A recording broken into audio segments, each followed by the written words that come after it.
commercial time. Hello and welcome to Be Here Now, where presence invites perspective and allows peace. Today, our friends, this is the first show Janice and I have done in 2026 where it's just Janice and I. Yay! We don't have today. It is us. Ta-da! Yay! We welcome us to the show. Yay! Yep. Today, Janice and I are going to talk about trusting the voice within. She and I have had a lot of experience learning to trust the voice within. Would we say we are 100% there? Me? I would say no, not 100%. How about you, Janice? Oh, 40%. I'm going to challenge you. I think you're even higher than 40%. Well, I think if I hear it, I trust it. But I think I have a challenge opening up to it. And that's perfect. That's perfect. That's exactly what we're going to talk about today, folks. So stick around. We're going to talk about how we have the processes we have learned to use to listen to that voice. Hell, I even had to figure out how to hear the voice that whispers within because everything around me was so loud. But that's what we're going to talk about today. Before we got some business to take care of, we are coming to you live on WGSN-DB Going Solo Radio, the new streamingnetwork.com, and the WGSN-DB Going Solo Network Radio, TV and podcast. I forgot TV and podcast. Actually, the TV part caught my interest. This is TV? Oh, yeah, okay, yeah. Okay. I am your co-host, Judy Forder, and I am here with my co-host in peace, Miss Janice Leonard. Hey, everybody. We're so glad to have you here. First and foremost, before we even roll into our nonprofit thing, how are you feeling this week? Oh, how am I feeling? I am feeling this. Apparently, my humerus was broken and the ball was shattered. So, and they can't put a cast on it. So I just have to lay still. So I would say I am a professional sitting on the coucher, keeping my arm still person. I deserve that skill. And it's something I've developed over the years and I've been very good at. So, yeah.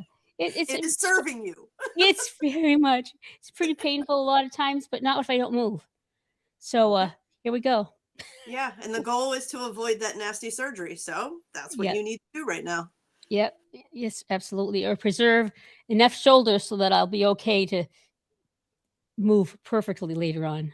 Yeah. Well done. Well done. Okay.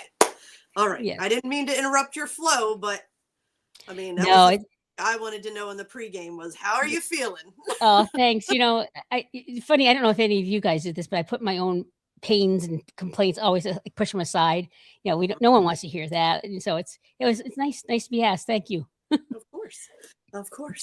All right. Yeah. It's so, I just wanted everyone to know how we appreciate your support and being here and growing with us or learning with us and sharing. If you're welcome to share too, or just share with somebody else. I don't care, but thank you. We appreciate you. We are here every week. We're talking about our stories, our experiences, bringing some excellent guest speakers with all kinds of different tools and ways that you can help be healing and be more at peace, feel the love, open heart, and to be here now. So we are part of we are part of a 501c3. And which means donations are tax deductible. You can go to our website at peacefulempowermentworks.org and click on the donate button, and anything you can do is appreciated, whether it's a donation, financial, or a like, or just supporting us by being here. Thank you. Thank you. Are you capable to ding us in? I am. It's going to be a ding, not a nice thing, but all right. I've got the dinger. All right, everybody, deep breath through your nose. Out through your mouth.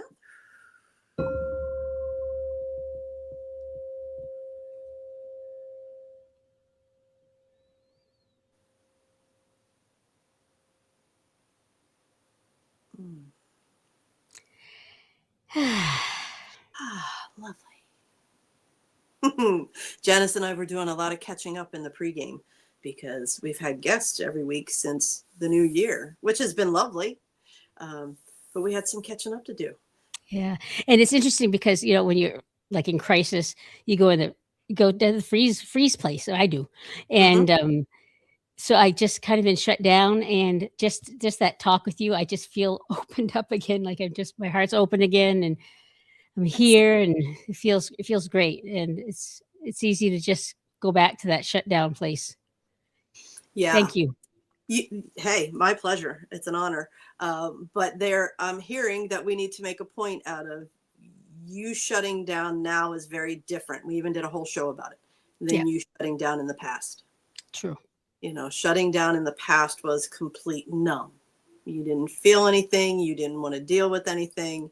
And, this is, you're aware of the turmoil. You're aware of the chaos, and you're giving yourself the grace to take a break.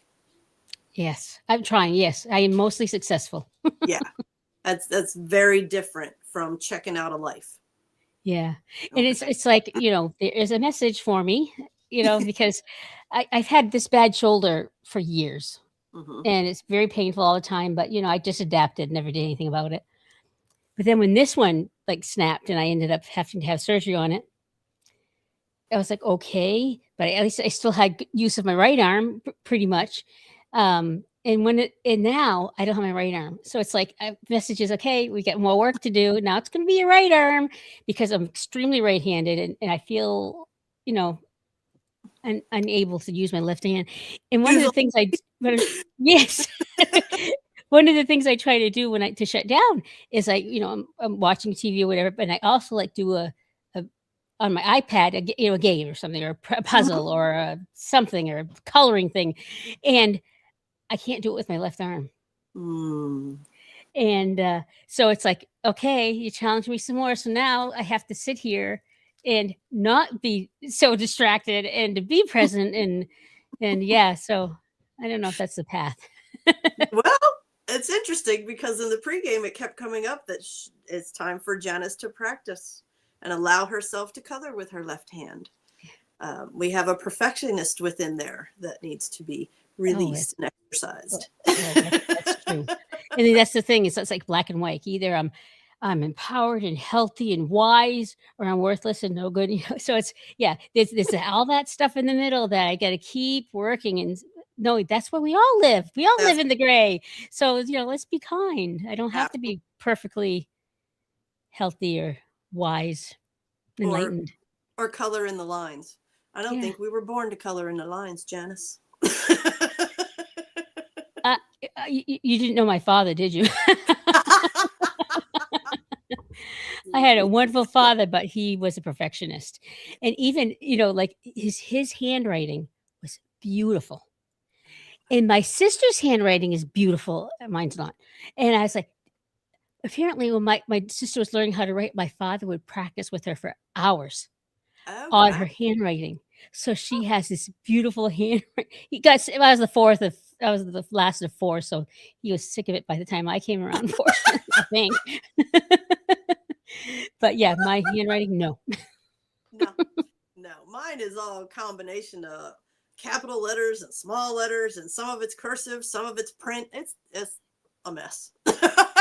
Yeah, it's a little side, but I think it's amazing to me that we all have unique handwriting, though, that you can get your handwriting analyzed and see if it's different than somebody else's.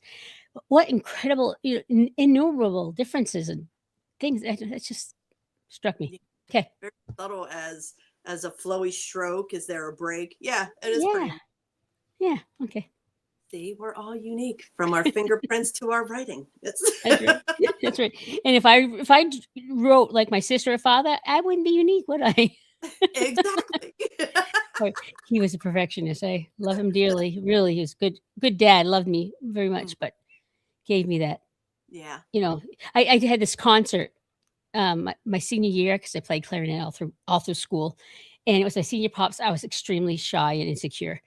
But I was daring myself to play a solo at my pop's concert my senior year. Ooh. And I did. And, I get into the car after the concert. My father says, "Oh, not much intonation." I'm like, "Do you have any idea how much courage it took me to play? You're lucky I didn't squeak through the whole thing, never mind have Exactly. intonation." Good morning, Cece. Good morning, Cece. So that's funny.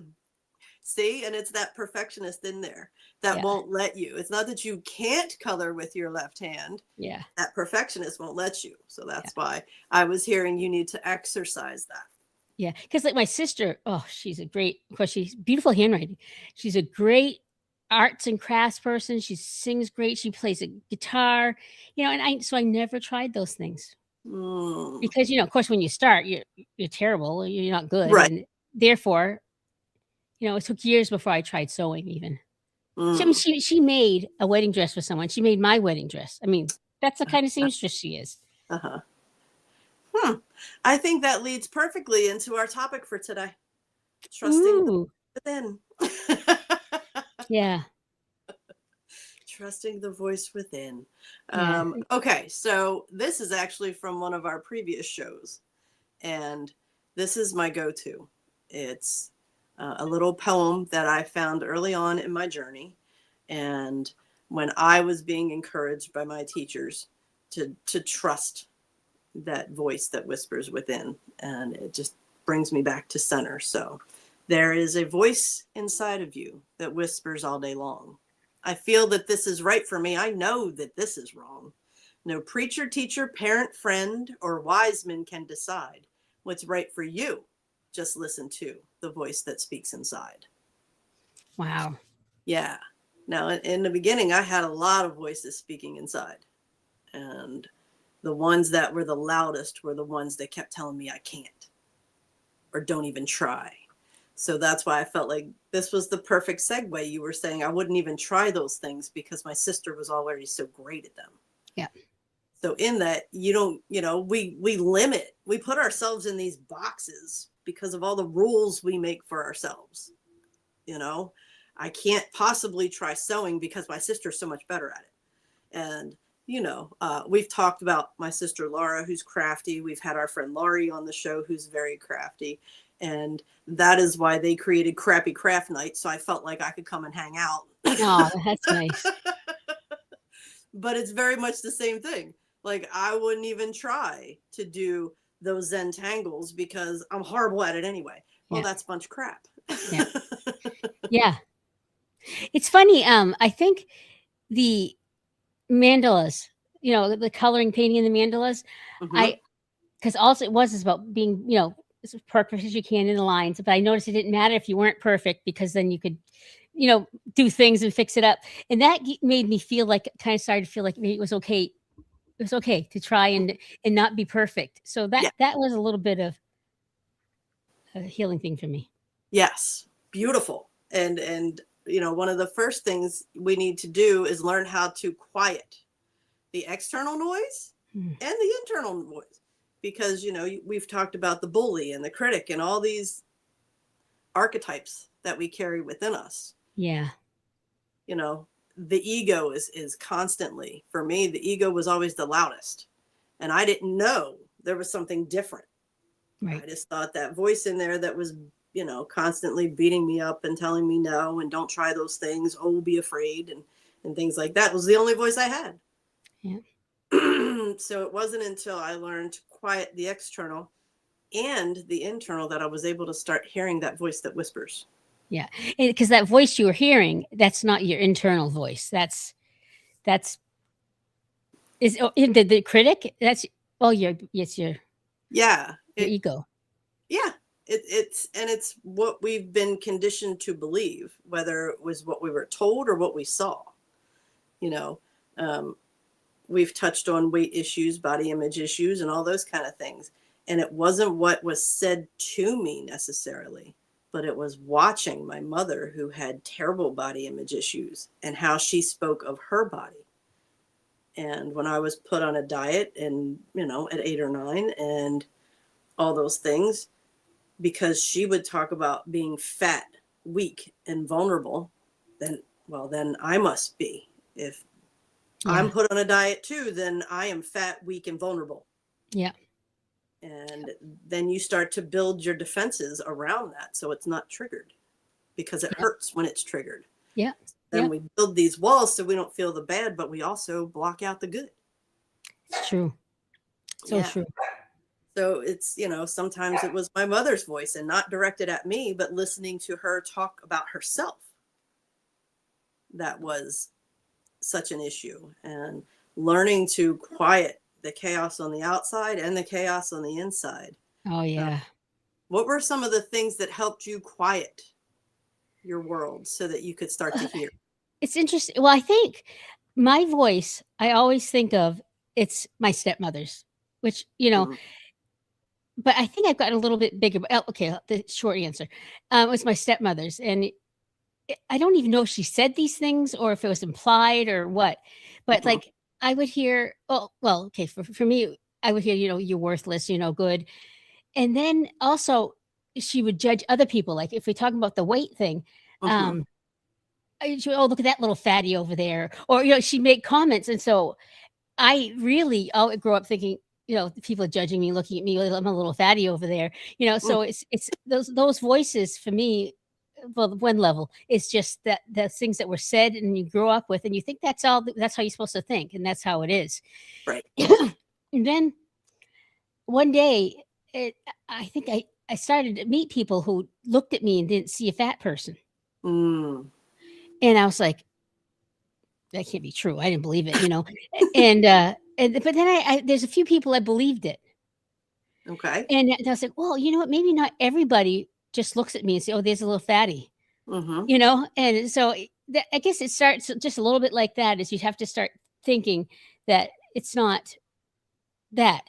And then the real first time I think I may have, heard, some kind of my internal great wisdom and everything, is my first job after college was I worked at Toys R Us as assistant manager. I had this idea of it give me good, broad, general management experience. I suppose it did. But I hated it. It was really bad. Like you're the assistant manager, means you're the grunt person to empty the trucks, the the trucks with all the stuff in it, and fill all the shelves when you can't get employees to do their job. But you grow up in that, you don't quit jobs, you work, blah, blah, and I was so unhappy. It's the first time that I think this really happened to me. And one day I went to the ocean. I live near the ocean. University of New Hampshire is near the coast. And I went on the coast, just on some rocks. And it just came to me, you just leave the job. It's okay to be happy. You don't have to stay at the job. And that was nowhere was this ever like from my background. So I don't, and then like a peace came over me. And I was like, oh, okay. So I learned that day that when you're true and honest with yourself, instead of what you think you should do or what's to do and I should do, no, bad, good, bad, that it just felt good. Because I was like being my true self. Yeah, it was just, that was my first real experience. That's beautiful. That's beautiful. So you went to the ocean. Yeah. You went to the ocean, and I mean, the ocean itself is very healing. I am very drawn to it as well. Yeah. So you could quiet the noise outside and get quiet within. That's beautiful. Yeah. And that voice within is what we're talking about, is your intuition. That wisdom. It's a voice that I love. The whole definition of intuition is when you don't know how you know, but and you knew, and that's all you needed to know. It's like you had this information come down through you, and it hit you in that heart, and it felt true. Yeah. That's why you experience peace. Yeah. Instead of just living in the external shoulds. Exactly. In bads. Yeah. Because it's about what is right and perfect for you. And that voice inside is never wrong. It's it was pretty amazing. Whether or not we're trusting it. So there's a lot of different ways that you can get that peace inside of you. And, one of them is sitting by the beach. I always, when I first came into this world of meditation, I'm not one that was good at sitting and just trying to visualize or be at peace. So doing something. I was so happy when I learned about moving meditation.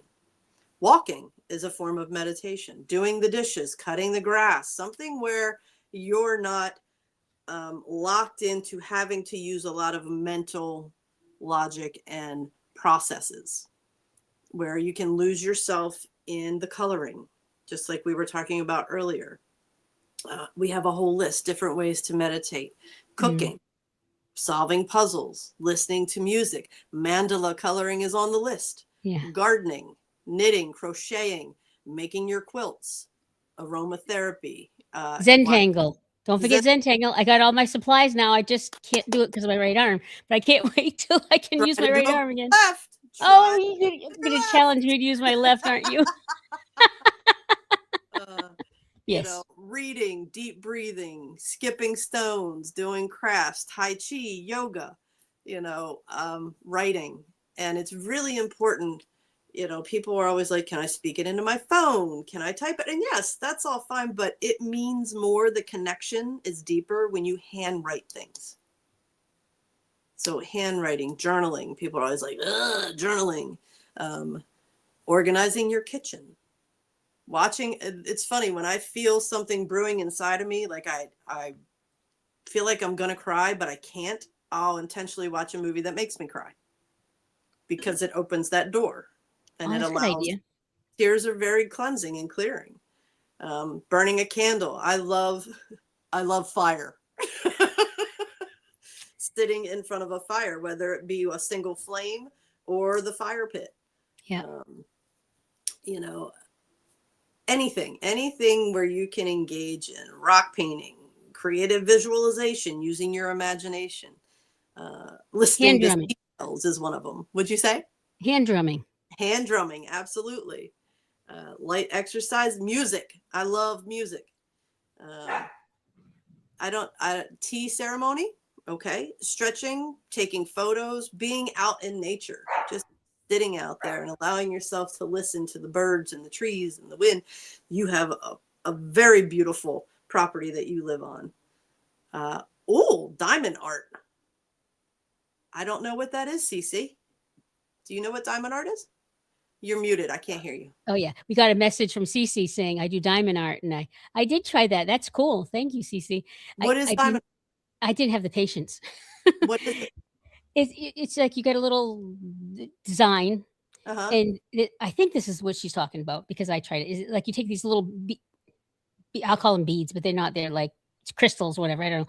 And you glue it onto the colors, and you follow the colors all around, and you end up with this beautiful work of art. You know, it's just, in theory, it's just gluing, but oh man, I think maybe the one I bought was too big, but you've got to have patience. One at a time. I love it. Yeah. Love it. Oh, and Janice, look at the time. We need to take a break. We need to take a quick commercial break and we'll be right back. Okay. See ya.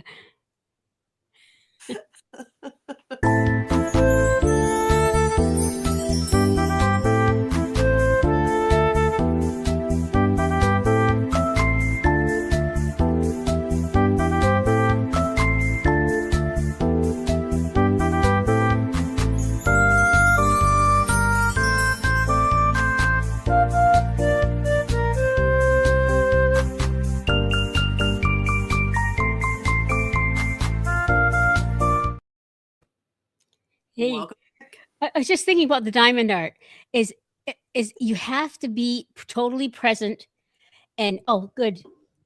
Cece now says, I'll send you some. Thank you. Oh, she does fridge magnets. See, it's smaller. She does fridge magnets. Maybe I could be successful if that, because you have to be present and it's just, you create it. You like build it. That's my feeling. It's like Zentangle bedazzled. Exactly. With a sparkle. With sparkles. I love it. Yes, it is.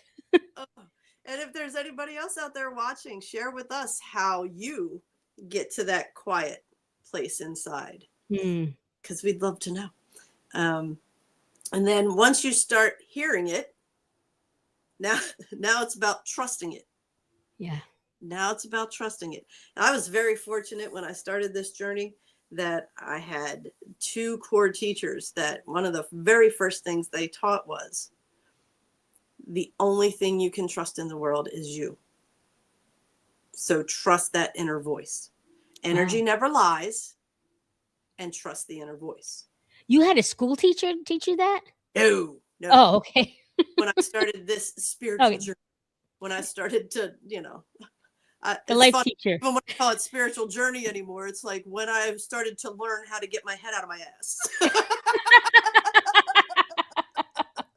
Oh, man, that's a great message. Isn't it, though? Wouldn't it be great if we did learn that when we were young? Yes. Instead of learning to think that we're little fatties over there.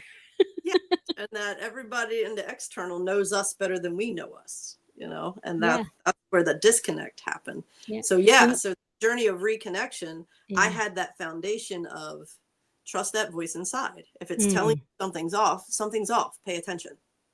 Oh. Yeah. So, but when I started getting to know that voice and being able to recognize it, I started very small, very little, like looking at a menu at a restaurant when we went out to eat and being like, okay, what do I want to eat? And whatever popped off the page, I ordered, and that's what I ate. It's like a muscle. The more you exercise it and trust it, the stronger it gets. And then I'd open up the closet and be like, okay, what color am I wearing today? Because I have all my work shirts in chakra colors. And depending on what the client needed and the focus there, they'd pick a color. I'm like, okay. Wow. So it wasn't anything that was going to hurt me, affect other people in my life. It was just all about doing that dance with me and my inner voice. And am I going to trust this intuition? And very funny. I didn't ask why. Like, I wouldn't ask questions. When I got people on the table and I'm doing the energy work, if I was doing something new that I'd never done before, I wouldn't ask why, because I don't want them to think I don't trust. Oh, no. There you go. But that's the position I needed to take in order for me to get more and more confident. Yeah. Voice. Yeah. How about you? Did you start small? I mean, because they were like, do not ask life-changing questions right off the bat, because if you're not going to take action, there's no point in asking. Wow. What you just said is what happened to me. I think my lack of trust. And I think, one of my reasons for my barriers is my mother died when I was 4. And I was just always like, why is it, if there's such things as angels, why isn't she with me? Why don't I see her, I hear her, so I really needed that, wanted it, and didn't get it. And I remember, I think I was about 6 years old, and I was upset. Something my stepmother said, it was hurt me, and I was crying. And then I went right into my bedroom, and I was like, I want my mommy. And then I said to myself, Janice, you don't have your mother, so stop. Oh, wow. Yeah. So, I mean, I think this is my current theory is I think that I really shut that all down. And even though I wanted it and craved it, it didn't matter. So, yes, definitely, if you're not going to listen, that was me. You're not going to listen, you're not going to get it. And so I would only get it every once in a while, and I wouldn't even identify it as any kind of meaningful experience. But definitely I've had a few, like I said, definitely you can't argue. Like there's one, I can't take, I'll take it off my hand so you can see it. Get this ring. Yeah, you can see it, maybe, I don't know. Very pretty. Yeah. This ring, when I was young, I wanted a ring. Oh, but not the adjustable ones. Cause when you're a kid, you never get real rings. Well, that's a real ring, but I wanted one that wasn't adjustable. And it was, you're just going to lose it. You can't, that was the message. Right. But then I'm guessing it was my 13th birthday. It could have been who knows when, but I decided to say 13th birthday. Okay. my father got me this ring. That one? Yes. This very ring. Wow. And it got so worn down, I've had to, add gold and stuff to it so it'll stay together. And I was visiting my stepmother when she was passing, and it was very uncomfortable, difficult. But she lost she thought she lost her wedding ring to my father. They'd taken it, but she didn't remember her. No. And she was talking about it. And I said, yeah. I said, oh, you know what, Mom? I said, I got this ring right here. This is a ring that Dad gave me when I was 13 years old. And as I'm saying that, the gem popped out on the floor. Oh, no. Now this is a ring I wear 24/7, Uh-huh. and it's just how can you not? Right. But I needed that kind of slap in the face because you cannot say that there wasn't something to that. Mhm. As I don't do I tell this story? I don't tell this story. It just so happened we were so yeah. Then I'm like, okay, I'm sorry, I'm not believing. Thanks, Dad. I love you. Well, and I think, I was 26 when I lost my mom. So you were much younger having to deal with those things. But I know at 26, I had a very specific way of how they're supposed to appear to us and all these kind of things. We learn what angels look like in church, and we think we know, and we think we know how they're supposed to show up and indicate that they're with us. And then I made the mistake of reading a horrible book that said once loved ones crossed over, they don't think about us ever again, and they're gone forever. I'm like, yeah, I was. It's like, well, that doesn't feel right. Yeah. So that's funny. I haven't thought about that in a long time. Wow. Okay. So yeah, I read this book thinking it's gonna, educate me and help me connect with the other side, and it was the exact opposite. But I also knew this isn't right. This doesn't feel right. So I just kind of tossed the book aside, and funny, I didn't even think about it until now. So Wow. yeah, that didn't resonate with me, and I was able to toss it aside after working through a lot of devastation. I can't tell you that would if that would have been said to me, I mean, I don't know if I'd ever come out of it. Yeah, that was crazy. But we have holding these expectations. That's why we say expectations are the cock block of the universe. We have this expectation of how it's going to show up, and here they are doing this thing for us, like, hello, I'm here, and we're Yeah. looking somewhere else for an indication. Just give me a sign. Well, like, uh, jobs, I can see it. I've always seen it, like, in patterns, like, in my if I this job, it didn't work out, or this job didn't work out, and then I would, uh I would realize, "Oh, this is a 3-year pattern," or I forgot my point to that because I got Oh, sidetracked with the thought. Now I guess I'm gonna have to patterns is good. yeah. It go ahead, take it back over because now I've lost That's okay. So yeah, strengthening your intuition is very much like working a muscle at the gym. It's something that you have to exercise. We recommend you not start with big life changing decisions like, should I sell my house and move to Alaska? I don't know that that's where you should start. Um, but that voice, one of the things I had to learn was the voice that doesn't scream. That's the one I'm looking for, because ego's loud, soul whispers.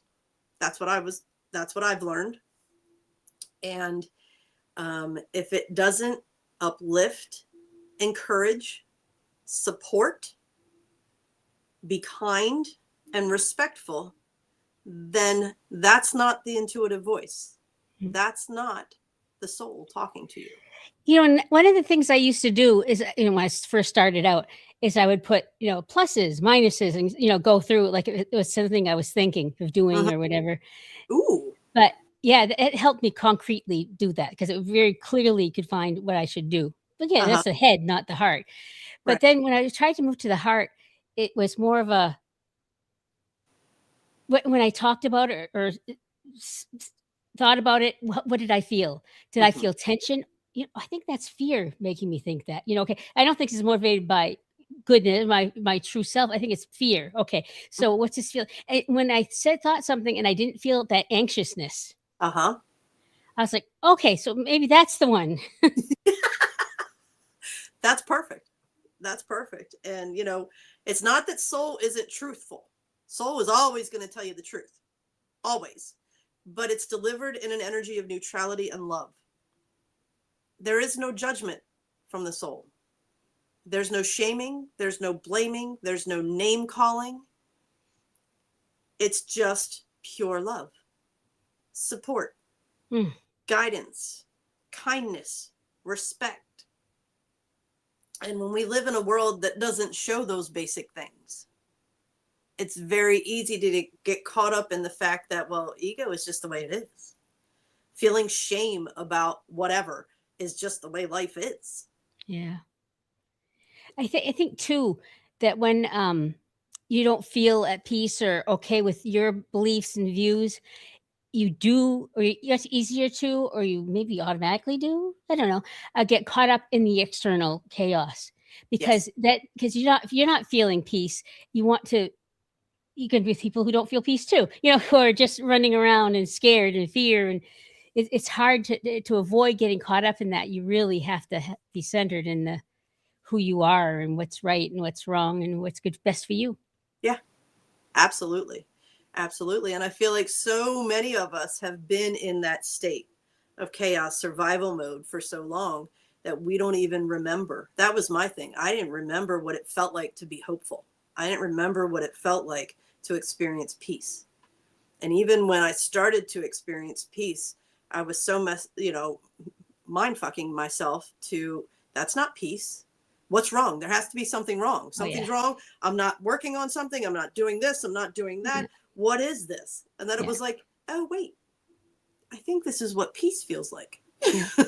It's so foreign that you feel it and you want to reject it because it's different. What is that? But Exactly. And that's an excellent point, because peace is not in the comfort zone. The comfort zone is chaos, always questioning, always beating up, always doing this, always doing that. So to experience something outside of that comfort zone, even though it feels really good, like, wow, this is amazing. But, that comfort zone, like we say, even if the comfort zone is hell, ego is always going to put you to the comfort zone because it's the ego's idea of keeping you safe. Yeah. So that's where I feel like we are learning. We continue to learn that stepping outside that comfort zone, it doesn't have to be a huge leap. We don't want to tear the muscle. We don't want to break the bone. We want to be able to introduce it to the ego where the ego doesn't throw us into fight or flight. The ego doesn't feel threatened. So that's why starting small, the ego starts to gain the trust and sees that, yes, we're doing something different, but it's also safe. It's interesting because like just the experience with my arm, because now it's the second one in a few months. Yes. And I get to a place sometimes where I can't take it anymore. I can't do anything. And I get into this drama thing, chaos thing. And I just want to scream and cry. And I probably did. Okay, good. Probably did both. And, but that's like that's my place of origin motion, the chaos. And it still feels like I'm fighting the peace part, because you're sitting here, I'm okay, I can do this, I'm so lucky that I'm in this environment where I don't have a job right now and I can sit here and let it heal. But that doesn't take much to switch back into the old chaos. So it's too, the other thing that I need to work on is to stay there. How do you stay there and not go back in the chaos? I mean, yes, with all the things we're saying, it's the taking the breath, it's taking the walk. I know that, but I'm identifying it. How's that? Just all of a sudden, I just had a few times where I was just, this isn't fair. I don't want to live like this anymore. I mean, that intense. Why? Because I have to sit still, Well, it's because it's still in there. Yeah. And you being able to give it voice helps it move through. What I'm learning, and we've talked about, being on the observation deck before and watching. And when those feelings come up in you, if you can stand on that observation deck or take a step back and just allow yourself to watch it unravel, like the infamous fitted sheet issue I had a while back, where I just lost my mind because of the fitted sheet. I was watching myself express all that craziness. Yeah. I didn't judge it. I just allowed it to I kept seeing it as, okay, this is pent up energy that needed to be let go. And this is the way it's expressing itself. So that was able to prevent me from beating myself up, because I would do the same thing and be like, oh, I held this peace for so long. And then I got angry and lost my mind. And then I'd beat myself up for that. Yeah. It would take me even longer to get back into alignment. Yeah. That So, cycle for me is my challenge to break. Yeah. yeah. So the next time you're in it, like picture yourself stepping back and watching it. Allow that Janice to do her thing and express all those feelings, because those feelings are really real. And it's the trapped emotions that cause us issue. It's when we can sit back and let them flow. That's when they're just moving through. Every emotion is temporary, whether it's sadness, depression, happiness. It's temporary as long as we allow it to flow. But when we grab hold of it, I mean, I see myself as just like building the dam that blocks the flow. That's me. I'm the one picking up the rocks and building the dam. Yeah. So if I just stop building the dam and just let them flow, life is much easier. That's so true. Yeah, it doesn't mean we don't have challenges. It just means at the root, we know it's temporary. Yeah. So, oh man. yes. So I was worried because I kind of been in a bad space, and I said, "Oh, well, we're not going to have a guest. I'm going to have to be present," and I was a little worried about today. And then after the pre-show, after the pre-game, whatever, I just felt my heart open. And Judy, you know, it's almost time. It's been 45 minutes. Oh my gosh. My time's almost up. Okay. All right. So your intuition is your most honest friend that you will ever have. Okay. So continue to work with it. Again, start small, then start asking more important questions. And one of the biggest exercises I did was I'd ask a question in the morning, and then I would just do that free flow writing, as I think is what they call it now. But I would just ask a simple question and then write whatever came to mind. Because I was also that mindset of, is this me creating this answer, or is it coming from a deeper space? Yeah. So when you wrote it all out, it's that practice of, okay, I'm going to write it. I'm not going to judge it. It is what it is. Sometimes it had an impact on my present day. Sometimes it was something that made sense 2 months down the road. But just that practice of, I'm going to write and I'm going to trust whatever's there, is what I needed to write for today. And that helps exercise that muscle. Last thing, practice discernment. And this is so important right now. Discernment is when everything looks right on the outside, but something in you just won't settle. That uneasiness isn't random. It's God's, universe, spirit's way of whispering, look again. And in this world that we are living in right now, there is so much being thrown at us that it can be completely overwhelming. And when you feel overwhelmed, remove yourself, turn the news off, get off of social media, and sit with yourself. Ask to see the truth. And then see, like Janice said, see how it feels to you. We're getting information thrown at us from every different direction. And there's a little bit of truth in all of it, but a lot of bullshit on top of the little bit of truth. So amen, sister. Yes. So in order for us to dig through the bullshit, we have to, I'm going to say, lock it down in silence. Get yourself to that peaceful, aligned place and ask to see what's the truth of the experience. Yeah. Because that's the only way for you. I like to say, this is what's true for me. This is what I feel is true. And people can't challenge your truth. No. And it's interesting because even when they say something that's against it, or like my sister who have influenced me my whole life, then, oh, she's wrong, I'm wrong. I mean, she's right, I'm wrong. Now it's more like, well, that's not how I feel. Exactly. Out of peace, and answer in peace, And that's okay. If everybody thought the same, it'd be a really boring world. Yeah. But, I think what we've lost grip of as a collective is being able to not see things the same way and it be okay. Yeah. Everybody's experience influences how you see life. That's right. And everybody has a different experience. So if we can be kind, respectful, and honor that. Yes. Sit in that seat of curiosity. I'm always very curious to see what people think and why they think it and what influenced them as they were growing up and things like that. When you can be curious, it takes judgment away. Yeah. So be curious in your own life and allow that curiosity to bubble out. Okay. Janice, it's been so fun. That was fun. I missed it. I didn't realize how much peace just doing this gives me. That was awesome. We were both a little like, wow, we haven't done it alone in a while. This has been fantastic. And we want to thank you all for tuning in and joining us and choosing to be here now with us.